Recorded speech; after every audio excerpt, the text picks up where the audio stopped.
Okay, 10-minute art talk. We're doing this. Okay, so what I'm going to work on this week is some, with my new collage papers that I tea dyed. I got a whole basket here. I've got some used canvases, one real big one and two bird ones. Those look familiar, right? And I've got them hanging. I've got my tools sitting here. Some rubber scrapers, some metal scrapers, some things I've not ever used yet. I've got them at the Restore. Got some water, credit cards. I'm going to do some matte medium, paper towel. Of course, we have all kinds of goodies. So, let's see what happens, okay? 10-minute art talk. Let's do this. So, I was going to show you how those canvases turned out. I am going to show you at the end because it totally took a different turn than where I thought I was going to go. Now, someone asked me in the comments below, and thank you very much. I think it was from Jay. He asked me where my inspiration comes from and how do you go with it. Well, that's a great question, and I wanted to address it. And I'll show you just a few things where my inspiration comes from. Obviously, photographs, different things like that. When I'm out in, like, this is where I walk in the morning, and I'm going to put my husband walking away from here with his hair down, and I just had this idea, and I just from outdoors, that's where inspiration for me comes from. I have this notebook sitting on my table by my chair, and I looked at that. I'm going to do some mushrooms in this modeling paste from this inspiration.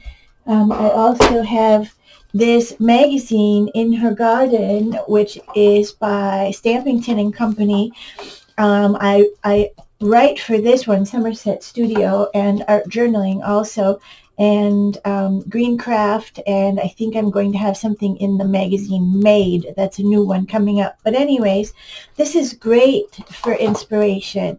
Look at all of the pictures. I am going to drool over this afternoon when I take my break from painting.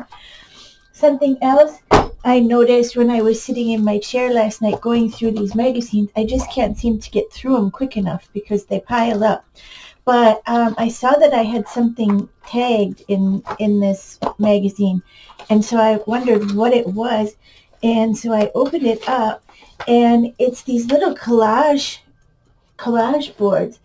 Well, obviously, I've been doing those little collage boards. I have 26 of those done, and by no means was I copying this idea, but I must have read about it in this magazine, thought, oh, I really like that. I'll come back to it later, and not thinking about it, I have 25 of these done. I'll put some in the pictures at the end. And link the video that describes that. But isn't that interesting? So I'm going to read this again and maybe get some more information from her. And that was, give credit to her, Lynn Moncrief, and it is in the Somerset Studio, November, December, January 2025. So inspiration came from there, and I didn't even know that happened. So I started on these modeling paste panels. Then I made this one into a book. So I'm going to use this for a sketchbook. I keep saying it, but I haven't done it yet. Then I made a couple of square panels, and I'm going to put it on top of another thing here to make another book. And then I thought, boy, these are really quite nice that I'm going to make all these books. So I took a book that I had in my junk, in my stash. I haven't used it. I must have got it at a rummage sale or something. But it has, as you can see brown paper pages in here. I wrapped it up. I covered the back with a piece of wallpaper, tea-dyed wallpaper, and then the front I put on a piece of tea-dyed vintage paper. I put down the modeling paste that I've been using to make these. And can you see the picture there? It's going to be a coneflower on there, and I'm going to give this as a gift to someone tomorrow. I'm going to a garden party, so I got to get that painted. So I'll have pictures of that at the end also. Hopefully I'll get that done for you. Okay, so that's where inspiration definitely comes from.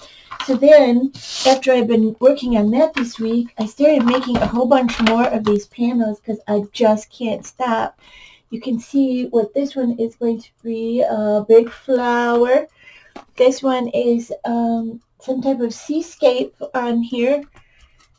This one here is another big flower with some grasses growing here on the side. This one here, kind of see it? I've got cactus, so it's going to be a Arizona type landscape. This one here, again, a big flower. It's got some really cool texture. I'm looking forward to doing that one. And this one here, I'm trying to get the feel for cattails blowing in the breeze, and then this is going to be a sun up here. So I have a lot of painting to do today. I'm excited about that. But why I'm showing this to you is how did this come about? And then now I'm going to be putting these on top of journals that I have already in my stash. And here's a sketchbook I just purchased, but I'm going to be making more of these types of books like this, and I'm going to sell them at my art tour in September. So right here I've got 1, 2, 3, 4, 5, 6. I bought a whole bunch of panels. I've been finding sketchbooks in my stash that I have not done anything with. Of course, I'll cover this background in some vintage paper, so it's absolutely beautiful. And I will keep you updated on those. I am working on a new website in the time being, plus planting a garden, and of course I do still work. So things are getting a little crazy, and that's fine. I do more when I'm busy. I like to work under pressure. But these things will all be coming for sale on my new website, which is going to be a Shopify website. So if anybody is really good at Shopify, put the information below for me, because I'm going to be working on that in my spare time over the next few weeks to get that taken care of so I can make that switch from one website to another. I've got 2 or so minutes left to talk with you. Again, I hope you liked these ideas for these books.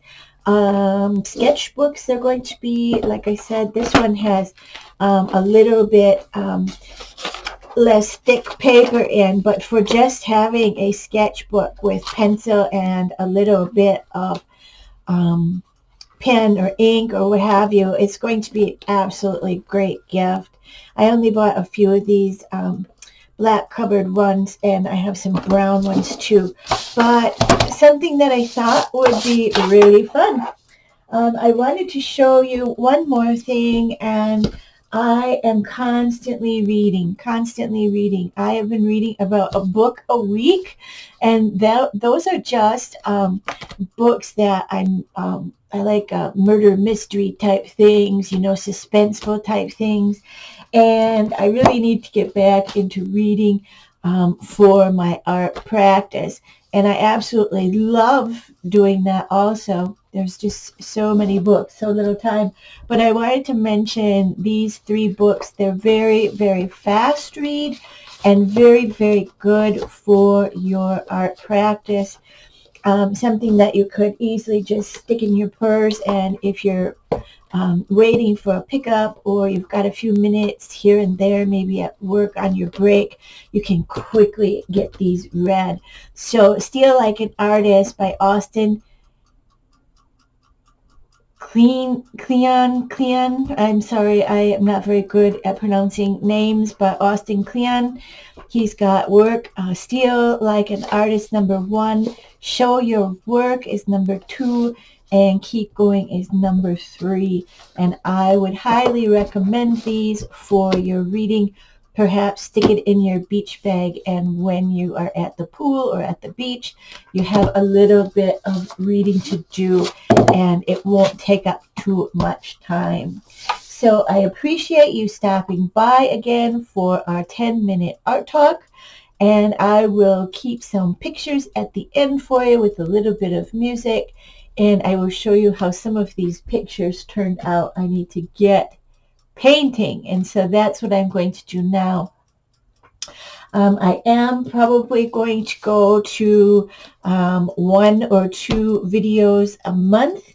The views are not real huge, and as you can hear and see, I am quite busy with my art practice, and I love chatting with you all, but I need some comments, I need some likes, I need some shares, and if I can get that to increase, of course I will go back to 1 a week.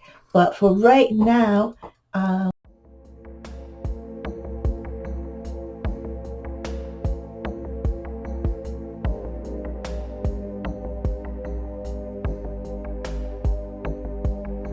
sorry, I'm back. I totally forgot something important, and you're going to wonder what is going on with the pictures.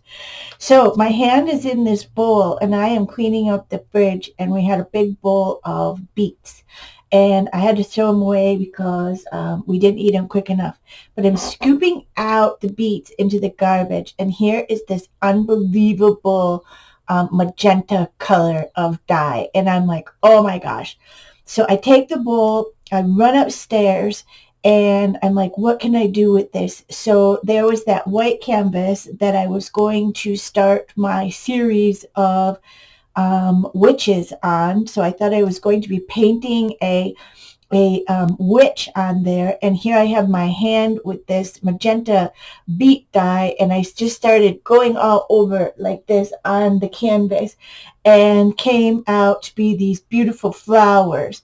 And so then I put that down, and then I went to a piece of charcoal, and I made these imprints of flowers, and then you can see at the end how that turned out. And I'm not finished with that yet. I'm going to work on it a little bit today, and hopefully I don't take it too far. I definitely may, so I will add that at the very end of the photographs, and if not, it'll be on the photos for next week, because I may not get it done before I get this video. So that's what was going on with that bowl of the beet juice, and then the pictures of the canvas that was going to be a witch. Again, where does my inspiration come from? I believe that the inspiration comes to me, and I am just like a vessel, and I just have to do what it's telling me. So we got a big bouquet of flowers out of that, instead of working on my witch series. So who knows? Not sure. All right. Talk to you later. Bye.